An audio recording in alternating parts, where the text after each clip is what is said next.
ये करो को स्पोकन इंग्लिश में कहा जाता है do this, do this, do this. जब भी हम किसी से कहते हैं ना ये काम करो, तो उसका स्पोकन इंग्लिश होगा डू दिस, डू दिस। ये करो, do this, do this, do this. वो करो को स्पोकन इंग्लिश में कहा जाता है do that, do that, do that. जब भी हम किसी से कहते हैं वो काम करो, यानी कि डू दैट, यानी कि कोई दूर का काम करने के लिए कहा जाता है, तो कहा जाता है do that, do that, do that. वो करो। झांको मत को स्पोकन इंग्लिश में कहा जाता है don't peep, don't peep, don't peep. झांको मत। जब भी कोई स्टूडेंट अपने किसी दूसरे स्टूडेंट के कॉपी पेन में झांकता है, यानी कि चीटिंग करता है, तो टीचर्स कहते हैं ना उसकी कॉपी में झांको मत, झांको मत, यानी डोंट पीप, डोंट पीप। किसी की जगह पर अपनी बुरी नज़र न लगाओ, झांको मत, यानी कि देखो नहीं, यानी कि डोंट पीप, डोंट पीप, झांको मत। इसे खाओ को स्पोकन इंग्लिश में कहा जाता है eat this, eat this, eat this. जब भी हम किसी दोस्त से कहते हैं ना इस खाने को खाओ, इसे खाओ, तो इसका स्पोकन इंग्लिश होगा eat this, eat this, eat this. इसे खाओ। खाते रहो को स्पोकन इंग्लिश में कहा जाता है कीप ईटिंग, कीप ईटिंग। खाते रहो, यानी कि कोई काम करने के लिए कहा जाता कीप, और खाना आ गया तो ईट कहा जाएगा, लेकिन रहो आ गया तो ईटिंग। खाते रहो, keep eating, keep eating, keep eating. खाते रहो। अच्छे से चबाओ को स्पोकन इंग्लिश में कहा जाता है च्वेविल, च्वेविल, च्वेविल। जब भी हम किसी से कहते हैं ना तुम जो ब्रेड खा रहे हो इसको चबा चबा के खाओ, यानी कि अच्छे से दांतों से चबा के खाओ, अच्छे से चबाओ। च्वेविल, च्वेविल, अच्छे से चबाओ, यानी च्वेविल, च्वेविल, च्वेविल। अच्छे से चबाओ, च्वेविल, च्वेविल, च्वेविल, च्वेविल। ऊपर देखो को स्पोकन इंग्लिश में कहा जाता है look up, look up, look up, look up. ऊपर देखने के लिए कहा जाता है लुक अप, लुक अप। जब भी हम किसी से कहते हैं ना उसकी ओर ऊपर देखो, यानी कि लुक अप, लुक अप। ऊपर देखने के लिए कहा जाता है look up, look up, look up, यानी कि ऊपर देखो। नीचे देखो को स्पोकन इंग्लिश में कहा जाता है look down, look down, look down. नीचे देखो, लुक डाउन। जब भी हम किसी से कहते हैं ना नीचे देखो, नीचे की ओर देखो, तो उसका स्पोकन इंग्लिश होता है look down, look down, look down. Look का मतलब देखने से और डाउन का मतलब नीचे, नीचे देखो, लुक डाउन, लुक डाउन।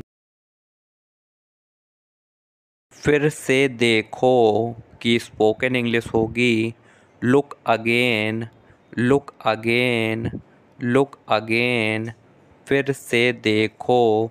जब भी हम किसी से कहते हैं ना इस पेपर को दोबारा फिर से देखो, यानी कि लुक अगेन, लुक अगेन। अगर तुम किसी चीज़ को एक बार में ना देख पाए हो, फिर कहा जाता है ना इसे दोबारा देखो या फिर से देखो, तो कहा जाएगा look again, look again. Again का मतलब हो गया फिर से, और देखने के लिए लुक, लुक अगेन। फिर से देखो, लुक अगेन, लुक अगेन। फिर से देखो। थूक दो की स्पोकन इंग्लिश होगी स्पिट आउट। Spit out. जब भी हम कोई चीज़ मुंह में खाते हैं और बहुत सी बेकार लगती खाने में तो हम कहते हैं ना, थूक दो, जो तुम्हें बेकार लग रहा है मुंह में इसे थूक दो, यानी कि spit out. Spit out. Spit out यानी कि थूक दो। और कहा जाता थूको मत, तो कहा जाता डोंट स्पिट। Don't spit. थूको मत, डोंट स्पिट। लेकिन हमारा सेंटेंस है थूक दो, यानी कि spit out. Spit out. Spit out. फाड़ दो की स्पोकन इंग्लिश होगी tear up. Tear up. Tear up. जब भी हम किसी से कहते हैं ना, मेरे ये कपड़े बहुत बेकार से लग रहे हैं, मुझे लगता है मुझे इन्हें फाड़ देना चाहिए, यानी फाड़ दो। Tear up. Tear up. Tear up. फाड़ने के लिए कहा जाता है टीयर, और दो के लिए यानी अप। Tear up. फाड़ दो। Tear up. Tear up. Tear up. फाड़ दो। पलट दो की स्पोकन इंग्लिश होगी turn over. Turn over. Turn over यानी कि पलट दो।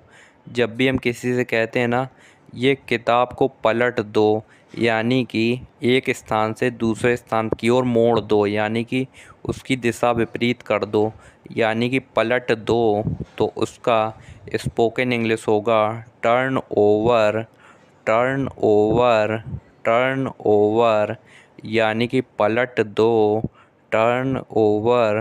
Turn over. फोड़ दो की स्पोकन इंग्लिश होगी burst it. Burst it. Burst it. या फिर आप कह सकते हैं pope it. Pope it. Pope it. जब भी हम किसी चीज़ को फोड़ने की बात करेंगे, जैसे कोई कांच की बोतल रखी हुई है और हम कहें इसे फोड़ दो, यानी कि burst it. Burst it. Burst it. इसे फोड़ दो। या फिर कहेंगे पॉप इट। Pop it. मेरा हो गया की स्पोकन इंग्लिश होगी I am done. I am done. I am done. जैसे कि आपका कोई काम है और वो काम पूरा हो गया है, तो आप किसी से कहें मेरा हो गया, तो आप स्पोकन इंग्लिश में कहना I am done. I am done. I am done. जैसे कि आप कोई प्रोजेक्ट पर काम कर रहे हो, 3-4 दोस्त एक साथ, और आपका वो प्रोजेक्ट का काम हो गया हो, तो आप दोस्तों से कहें मेरा हो गया, तो आप स्पोकन इंग्लिश में कहना I am done. I am done. I am done. मेरा हो गया। मैं यहाँ हूँ की स्पोकन इंग्लिश होगी आई am here. I am here. I am here. मैं यहाँ हूँ। मैं का मतलब आई से हो गया, हूँ का मतलब एम से, यहाँ के लिए हेयर आ गया। मैं यहाँ हूँ। I am here. I am hair. जैसे कि आप किसी से फ़ोन पर बात कर रहे हो, वो आपसे कहे तुम कहाँ पर हो, तो आप कहें मैं यहाँ पर हूँ। मैं यहाँ हूँ। I am here. I am here. मैं यहाँ हूँ। I am here. कुछ भी ले लो की स्पोकन इंग्लिश होगी take anything. Take anything. Take anything. लेने के लिए टेक आ गया, कुछ भी ले लो के लिए आ गया एनीथिंग। एनीथिंग। कुछ भी ले लो। Take anything. Take anything. जब भी हम किसी से कहते हैं ना, इतने खाने की वैरायटी हैं, आप कुछ भी ले लो और खा लो, कुछ भी ले लो, तो आप स्पोकन इंग्लिश में कहना take anything. Take anything. Take anything. कुछ भी ले लो। कुछ भी करो की स्पोकन इंग्लिश होगी do anything. Do anything. Do anything. करने के लिए डू आ गया और कुछ भी के लिए आ गया एनीथिंग। जब भी हम किसी से कहते हैं कुछ भी करो, तो आज से आप स्पोकन इंग्लिश में कहना do anything, do anything, do anything, कुछ भी करो।